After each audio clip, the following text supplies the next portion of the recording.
या ठिकाणी छत्रपती शिवाजी महाराजांचा पुतळा आपण बसवला होता, पण त्या ठिकाणी महाविकास आघाडीची सरकार असताना हा पुतळा काढण्यात आला। आज राज्याचे मुख्यमंत्री देवेंद्र फडणवीस साहेब आहे, महानगरपालिकेमध्ये भारतीय जनता पार्टी युवा पार्टीची सत्ता आहे। या ठिकाणी येणाऱ्या आमसभेमध्ये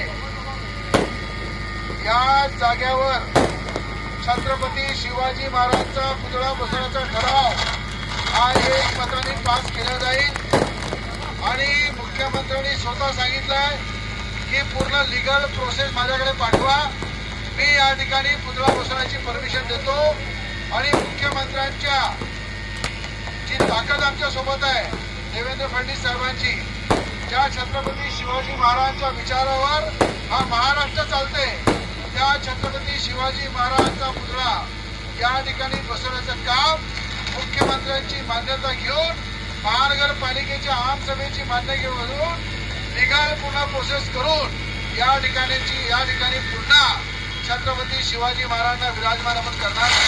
म्हणून आज दरवर्षीप्रमाणे इथे आरती केली आणि आरती करून ज्या महाराजांची विडंबना ज्यांनी केली, ज्या महाराजांना इथून काढण्याचं काम केलं, त्या सगळ्यांची परिस्थिती काय हे तुमच्या डोळ्यासमोर आहे।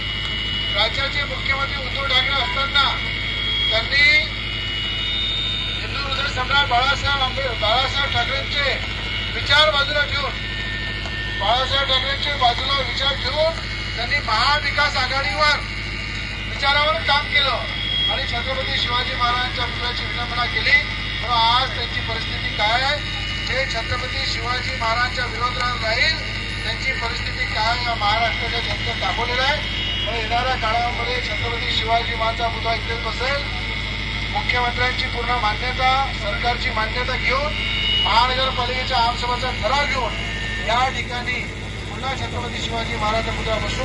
या ठिकाणी सगळ्या शिवभक्तांना आपल्या सगळ्यांच्या साक्षीने सांगतो, एकदा रवी राणाने शब्द दिला, तो शब्द दिला, जे करायचं आहे म्हणजे करायचं आहे, भले थोडा वेळ लागेल पण त्या ठिकाणी कुठेही शब्दाला मागे पडणार नाही आणि पुढच्या वेळेस या ठिकाणी छत्रपती शिवाजी महाराजांची जयंती पूर्ण पुतळा इथे बसून आपण धूमधडाक्याने साजरी करू, एवढंच तुम्हाला सांगतो।